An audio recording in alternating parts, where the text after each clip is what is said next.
Hello everyone and welcome to this walkthrough of Sourceflow, the all-in-one sourcing and order management tool designed for Amazon sellers by Amazon sellers. Whether you are a new seller, a solo seller, or you have a team, Sourceflow helps you streamline and simplify the way you handle your product leads, creating buy lists, placing and recording your orders accurately, checking those products in, and preparing them for shipment into Amazon, whether you are using a prep center or if you are shipping the items yourself, all without the need to create these complex spreadsheets that you have to manage and upkeep, and instead bringing it into one simple to use tool where everything is connected and helps simplify managing your Amazon business. So let's go ahead and jump right in and check it out. It all starts with the dashboard. Inside the dashboard of Sourceflow, you will be able to get an overview of how you and your business is performing when it comes to adding, sourcing, ordering, and shipping your products into Amazon. Up in the top section, you will see a breakdown of what you have gotten done today, this week, the prior week, and in the last 30 days, showing you the number of leads that have been added into your account, the dollar amount of product that has been added to a buy list, as well as the dollar amount that has actually been ordered and the number of units that were shipped. The graph below shows you the same information as well, so you can get an overview of the last 14 days and how you are performing. Next will be Smart Data. Smart Data is your personal database of leads. You can add leads to Smart Data in one of three ways. You can upload them in bulk using the My Leads page inside of Sourceflow. You can also add them one by one using the Sourceflow extension as you are rabbit trail sourcing or manually sourcing and you come across leads that you want to add and purchase. Lastly, if you are an OH header lead list subscriber, your leads are going to automatically be uploaded into your account every Monday through Friday. Inside of Smart Data, your leads will routinely be updated, where we will update the current selling price, update the net profit, ROI, and sales rank information, as well as other helpful information such as variation details, the UPC from the Amazon listing, the brand, number of offers, the number of reviews, and the rating. You can tag your leads and classify them in different categories as you see fit. So if I want to add a tag to this lead and say I want to say it's a Halloween and a Q4 buy, I can apply that tag to the lead so I can later search up all leads that have those tags on them. Inside of Smart Data, you can filter out your data based off of the metrics that you want to see. In this example, I have filtered out my leads based off of a net profit minimum of $8 and a selling price of at least $30. I can then sort my leads based off of a number of different metrics such as supplier, or I can search through my leads using the search bar and searching certain keywords. When I find a lead that I want to purchase, the next step would be adding it to a buy list. When I add a lead to a buy list, I just click on the Add to Buy List button and set the number of items that I want to purchase. I then would select a buy list to add this product to. I can select more than one buy list, so if I want to add this to my Friday, Wednesday, and Monday buy list, I can do so with just a simple click of the button. Once I have added the items to the buy list, they will then go to a separate page waiting for me to place the orders. The buy list page is where the leads that you have set aside to be purchased will live until you are ready to place the order. Inside the buy list page, when you are ready to place an order, you will select the products that you are preparing to purchase. And when you are ready, you will hit the Create Order button. Once you have hit the Create Order button, you'll be taken to the Buy Cost Calculator page. In this page, you will be able to break down the calculated buy cost for each item based off of discounts, sales tax, and shipping that you might have paid for. You'll enter in the important information about your order, such as order ID, destination, and the email that you use to place the order. If you have any sort of discounts, you can apply them to the calculator itself. So for this example, let's apply a $50 discount that we have, and you will see that the calculated buy cost is reflected with the discount in mind. Likewise, let's just say that I paid shipping on this, and you will see as I enter in the shipping cost that the calculated buy cost section will update with this additional cost in mind. This takes the mental math out of placing your orders, as well as the human error aspect when it comes to recording your order. On the bottom of the buy cost calculator, you'll just add in the credit card that you use to make the purchase, the amount that you actually charge to that credit card, as well as any cash back that you have received when you place the order. If you're using gift cards, you can record your gift card down below by selecting the gift card, copying and pasting in the gift card number, attributing a cost for that gift card, as well as the face value of the card and the amount that you use. This helps keep a detailed record of the transaction that you are making. Once you are ready, you will hit the save and go to order button. You can confirm that all the information looks correct, and then you can close the tab and move on to the next item inside of your buy list. This wraps up the sourcing and ordering part of the workflow. Now we are going to talk about receiving your products, checking them in, and preparing them for shipment to FBA. And this all happens inside the orders page. Inside the orders page, you're going to find a record of all your historical orders broken down by order statuses. Each order status will tell you a different story. If I look here on this page, I can see that the orders that are in ordered status mean that I have ordered this product, but I haven't actually received anything. Anything that has a closed status would be an order that has been completed fully, meaning there's no other actions needed by myself or my team. And then you'll also have other statuses like Reconcile, which are going to be orders that have some sort of issues, whether they're never received or if you have a pending refund happening for this particular order. For this example, what we would normally do is we would come over here to the ordered status and we would switch it over to ordered. This shows me all of the orders that still haven't been received. I would then identify the order that I want to work on, which will be this top one here from chewy.com. And I would open up that order. When I open up that order, I would come down to the items themselves and I would start to create events.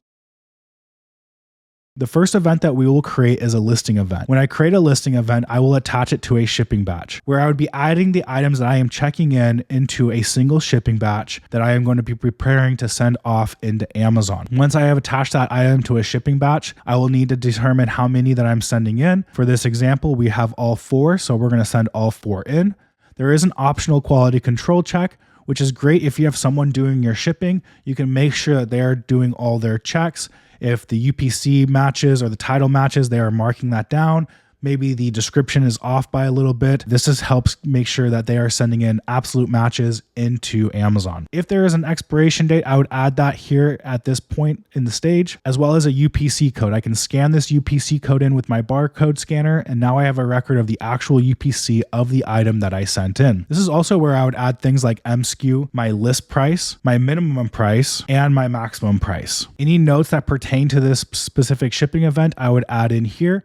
And then I would hit the create button. Once I hit the create button, you're going to see that a few things change on the order details page. The order level or leaf, which stands for ordered, received, listed, error, and fixed, has now been updated, showing that I ordered 28, I've received 4, and I've listed out 4 units. This shows that the order is only 14% complete. If I come down here to the event logs, I will be able to see a log of the events when they are created. So I can see here that this ASIN was listed on May 9th and it was last updated on May 9th. Now, if I want to view the items inside my shipping batch, I can do so by going to the view button and viewing the items that are living inside of the shipping batch, awaiting for my export to Seller Central or my favorite shipping software. Once I have finished checking in all my products for that day, I would normally export this out and then upload that data into the shipping software that I like to use.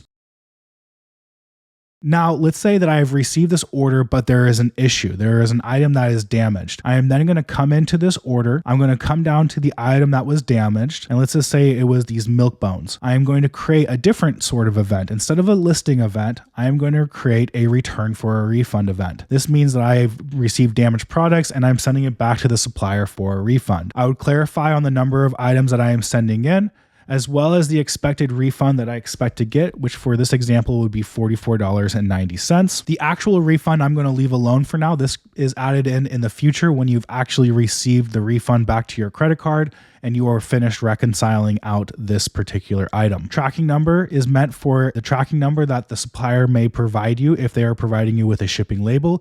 You can copy and paste that information in here so you have access to it when you need to. Next is going to be the refunded checkbox. We're going to leave this alone for now. Supplier notes are where you will put any sort of note that the supplier may have. So for this example, we will say that there is a $5 restock fee. Issue notes will be what happened to this item. Why is there a problem with it? So So we can just say for this example that this arrived damaged, and we will say see attachments. We have the ability to attach different photos and PDFs to a specific order by going to the attachments portion at the top and uploading an image or a PDF. This is great when you have to call your supplier to let them know what has been going on. And if they want proof, you can provide them proof easily and quickly. Now we can see that there are a few things that have changed with our order details page. On the order or leaf level, I have ordered 28, received 4, listed 4, and 10 of them have errors. You will see that the bar now changes where it tells you that reconcile is needed. Normally in this part of the process, I would switch the status over to reconcile. Now, after a few weeks have gone by, you're going to want to reconcile your credit card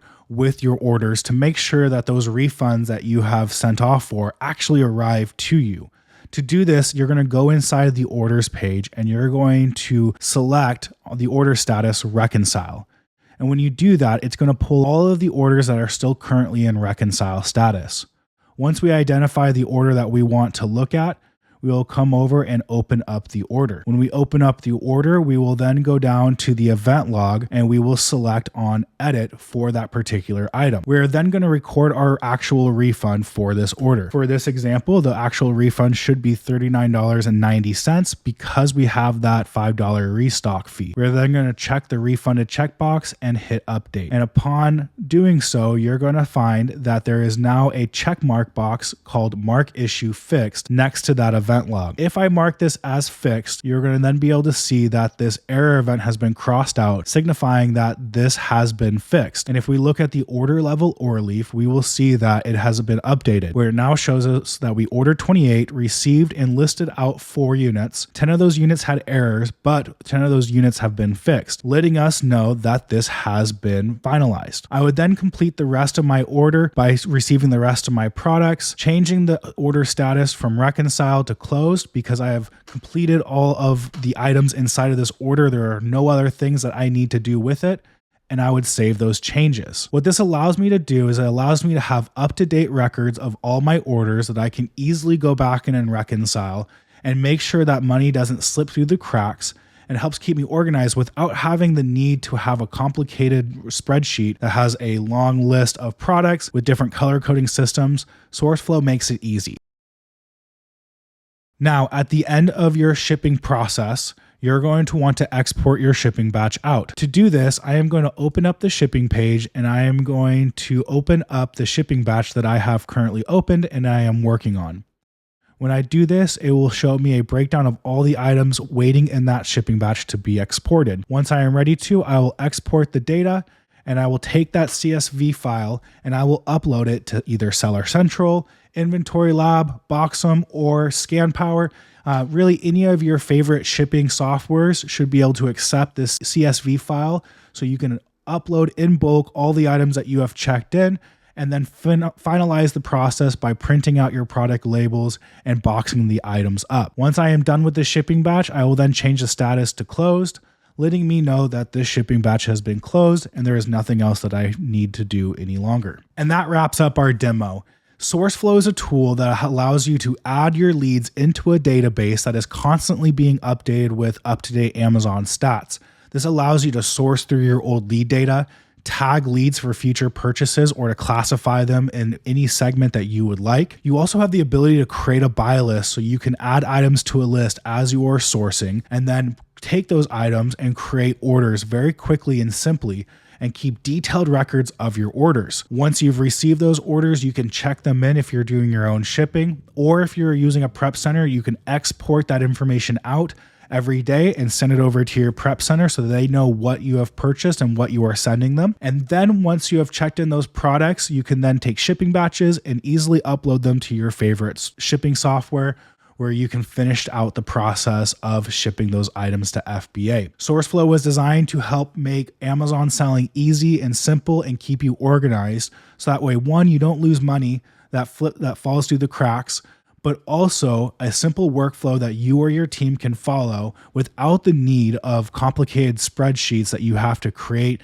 and manage and upkeep, but also run the risk of becoming corrupted if you make one simple mistake with a keystroke. Sourceflow was designed by Amazon sellers for Amazon sellers. It is the revamped version of a software that has been out for 3+ years.